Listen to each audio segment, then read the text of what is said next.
La viuda de Montiel. Gabriel García Márquez. Cuando murió don José Montiel, todo el mundo se sintió vengado, menos su viuda, pero se necesitaron varias horas para que todo el mundo creyera que en verdad había muerto. Muchos lo seguían poniendo en duda después de ver el cadáver en cámara ardiente, embutido con almohadas y sábanas de lino dentro de una caja amarilla y abombada como un melón. Estaba muy bien afeitado, vestido de blanco y con botas de charol, y tenía tan buen semblante que nunca pareció tan vivo como entonces. Era el mismo don Chepe Montiel de los domingos, oyendo misa de 8, solo que en lugar de la fusta tenía un crucifijo entre las manos. Fue preciso que atornillaran la tapa del ataúd y que lo emparedaran en el aparatoso mausoleo familiar, para que el pueblo entero se convenciera de que no se estaba haciendo el muerto. Después del entierro, lo único que a todos pareció increíble, menos a su viuda, fue que José Montiel hubiera muerto de muerte natural. Mientras todo el mundo esperaba que lo acribillaran por la espalda en una emboscada, su viuda estaba segura de verlo morir de viejo en su cama, confesado y sin agonía, como un santo moderno. Se equivocó apenas en algunos detalles. José Montiel murió en su hamaca, un miércoles a las 2 de la tarde, a consecuencia de la rabieta que el médico le había prohibido. Pero su esposa esperaba también que todo el pueblo asistiera al entierro y que la casa fuera pequeña para recibir tantas flores. Sin embargo, solo asistieron sus copartidarios y las congregaciones religiosas, y no se recibieron más coronas que las de la administración municipal. Su hijo, desde su puesto consular de Alemania, y sus 2 hijas, desde París, mandaron telegramas de 3 páginas. Se veía que los habían redactado de pie, con la tinta multitudinaria de la oficina de correos, y que habían roto muchos formularios antes de encontrar $20 de palabras. Ninguno prometía regresar. Aquella noche, a los 62 años, mientras lloraba contra la almohada en que recostó la cabeza el hombre que la había hecho feliz, la viuda de Montiel conoció por primera vez el sabor de un resentimiento. «Me encerraré para siempre», pensaba. «Para mí, es como si me hubieran metido en el mismo cajón de José Montiel. No quiero saber nada más de este mundo», era sincera. Aquella mujer frágil, lacerada por la superstición, casada a los 20 años por voluntad de sus padres con el único pretendiente que le permitieron ver a menos de 10 metros de distancia, no había estado nunca en contacto directo con la realidad. 3 días después de que sacaron de la casa el cadáver de su marido, comprendió a través de las lágrimas que debía reaccionar, pero no pudo encontrar el rumbo de su nueva vida. Era necesario empezar por el principio. Entre los innumerables secretos que José Montiel se había llevado a la tumba, se fue enredada la combinación de la caja fuerte. El alcalde se ocupó del problema, hizo poner la caja en el patio, apoyada al paredón, y 2 agentes de la policía dispararon sus fusiles contra la cerradura. Durante toda una mañana, la viuda oyó desde el dormitorio las descargas cerradas y sucesivas ordenadas a gritos por el alcalde. Esto era lo último que faltaba, pensó. 5 años rogando a Dios que se acaben los tiros, y ahora tengo que agradecer que disparen dentro de mi casa. Aquel día hizo un esfuerzo de concentración, llamando a la muerte, pero nadie le respondió. Empezaba a dormirse cuando una tremenda explosión sacudió los cimientos de la casa. Habían tenido que dinamitar la caja fuerte. La viuda de Montiel lanzó un suspiro. Octubre se eternizaba con sus lluvias pantanosas y ella se sentía perdida, navegando sin rumbo en la desordenada y fabulosa hacienda de José Montiel. El señor Carmichael, antiguo y diligente servidor de la familia, se había encargado de la administración. Cuando por fin se enfrentó al hecho concreto de que su marido había muerto, la viuda de Montiel salió del dormitorio para ocuparse de la casa. La despojó de todo ornamento, hizo forrar los muebles en colores luctuosos, y puso lazos fúnebres en los retratos del muerto que colgaban de las paredes. En 2 meses de encierro había adquirido la costumbre de morderse las uñas. Un día, los ojos enrojecidos e hinchados de tanto llorar, se dio cuenta de que el señor Carmichael entraba a la casa con el paraguas abierto. «Cierre ese paraguas, señor Carmichael», le dijo. «Después de todas las gracias que tenemos, solo nos faltaba que usted entrara a la casa con el paraguas abierto». El señor Carmichael puso el paraguas en el rincón. Era un negro viejo, de piel lustrosa, vestido de blanco y con pequeñas aberturas hechas a navaja en los zapatos para aliviar la presión de los callos. Es solo mientras se seca. Por primera vez desde que murió su esposo, la viuda abrió la ventana. Tantas desgracias, y además este invierno, murmuró, mordiéndose las uñas. Parece que no va a escampar nunca. No escampará ni hoy ni mañana, dijo el administrador. Anoche no me dejaron dormir los callos. Ella confiaba en las predicciones atmosféricas de los callos del señor Carmichael. Contempló la placita desolada, las casas silenciosas cuyas puertas no se abrieron para ver el entierro de José Montiel, y entonces se sintió desesperada con sus uñas, con sus tierras sin límites, y con los infinitos compromisos que heredó de su esposo y que nunca lograría comprender. El mundo está mal hecho, sollozó. Quienes la visitaron por esos días tuvieron motivos para pensar que había perdido el juicio. Pero nunca fue más lúcida que entonces. Desde antes de que empezara la matanza política, ella pasaba las lúgubres mañanas de octubre frente a la ventana de su cuarto, compadeciendo a los muertos y pensando que si Dios no hubiera descansado el domingo habría tenido tiempo de terminar el mundo. Ha debido aprovechar ese día para que no le quedaran tantas cosas mal hechas, decía.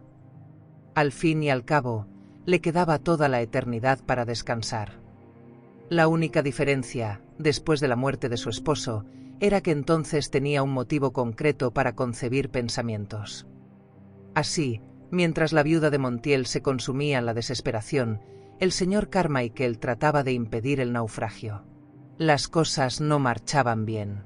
Libre de la amenaza de José Montiel, que monopolizaba el comercio local por el terror, el pueblo tomaba represalias. En espera de clientes que no llegaron, la leche se cortó en los cántaros amontonados en el patio, y se fermentó la miel en sus cueros, y el queso engordó gusanos en los oscuros armarios del depósito.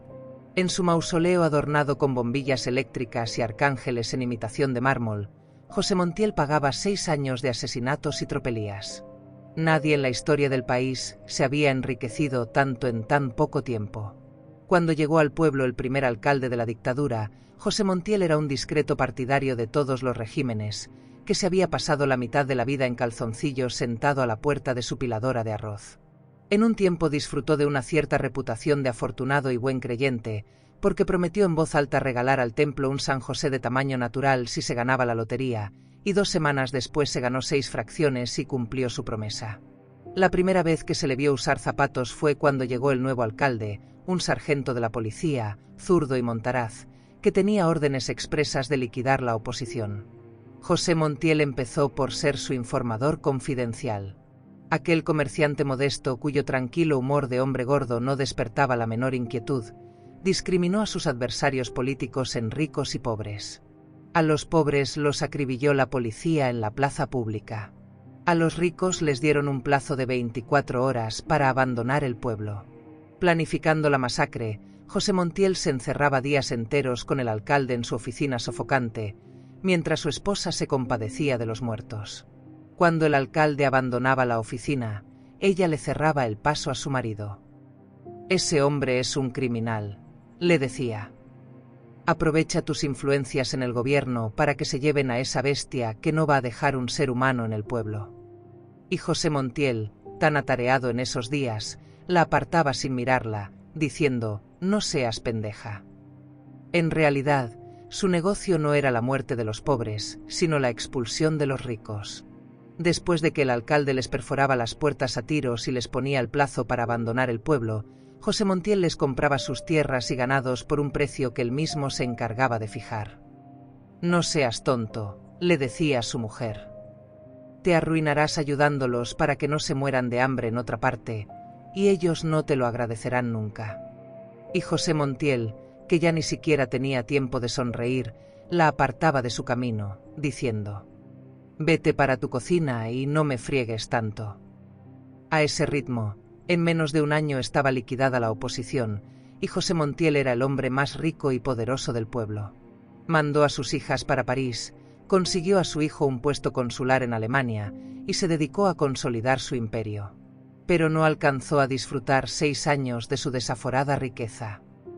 Después de que se cumplió el primer aniversario de su muerte, La viuda no oyó crujir la escalera sino bajo el peso de una mala noticia. Alguien llegaba siempre al atardecer. Otra vez los bandoleros, decían. Ayer cargaron con un lote de 50 novillos. Inmóvil en el mecedor, mordiéndose las uñas, la viuda de Montiel solo se alimentaba de su resentimiento. Yo te lo decía, José Montiel, decía, hablando sola. Este es un pueblo desagradecido. Aún estás caliente en tu tumba y ya todo el mundo nos volteó la espalda. Nadie volvió a la casa. El único ser humano que vio en aquellos meses interminables en que no dejó de llover fue el perseverante señor Carmichael, que nunca entró a la casa con el paraguas cerrado. Las cosas no marchaban mejor. El señor Carmichael había escrito varias cartas al hijo de José Montiel. Le sugería la conveniencia de que viniera a ponerse al frente de los negocios, y hasta se permitió hacer algunas consideraciones personales sobre la salud de la viuda. Siempre recibió respuestas evasivas. Por último, el hijo de José Montiel contestó francamente que no se atrevía a regresar por temor de que le dieran un tiro.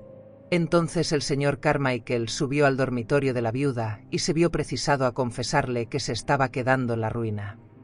«Mejor», dijo ella, «estoy hasta la coronilla de quesos y de moscas. Si usted quiere, llévese lo que le haga falta y déjeme morir tranquila». Su único contacto con el mundo, a partir de entonces, fueron las cartas que escribía a sus hijas a fines de cada mes. «Este es un pueblo maldito», les decía. «Quédense allá para siempre y no se preocupen por mí. Yo soy feliz sabiendo que ustedes son felices». Sus hijas se turnaban para contestarle. Sus cartas eran siempre alegres, y se veía que habían sido escritas en lugares tibios y bien iluminados y que las muchachas se veían repetidas en muchos espejos cuando se detenían a pensar. Tampoco ellas querían volver. «Esto es la civilización», decían, «allá, en cambio, no es un buen medio para nosotras. Es imposible vivir en un país tan salvaje donde asesinan a la gente por cuestiones políticas». Leyendo las cartas, la viuda de Montiel se sentía mejor y aprobaba cada frase con la cabeza. En cierta ocasión, sus hijas le hablaron de los mercados de carne de París. Le decían que mataban unos cerdos rosados y los colgaban enteros en la puerta adornados con coronas y guirnaldas de flores. Al final, una letra diferente a la de sus hijas había agregado: «Imagínate que el clavel más grande y más bonito se lo ponen al cerdo en el culo». Leyendo aquella frase, por primera vez en 2 años, la viuda de Montiel sonrió. Subió a su dormitorio sin apagar las luces de la casa y antes de acostarse volteó el ventilador eléctrico contra la pared. Después extrajo de la gaveta de la mesa de noche unas tijeras, un cilindro de esparadrapo y el rosario, y se vendó la uña del pulgar derecho, irritada por los mordiscos. Luego empezó a rezar, pero al segundo misterio cambió el rosario a la mano izquierda, pues no sentía las cuentas a través del esparadrapo. Por un momento oyó la trepidación de los truenos remotos. Luego se quedó dormida con la cabeza doblada en el pecho. La mano con el rosario rodó por su costado, y entonces vio a la mamá grande en el patio con una sábana blanca y un peine en el regazo, destripando piojos con los pulgares. Le preguntó: «¿Cuándo me voy a morir?». La mamá grande levantó la cabeza: «Cuando te empiece el cansancio del brazo».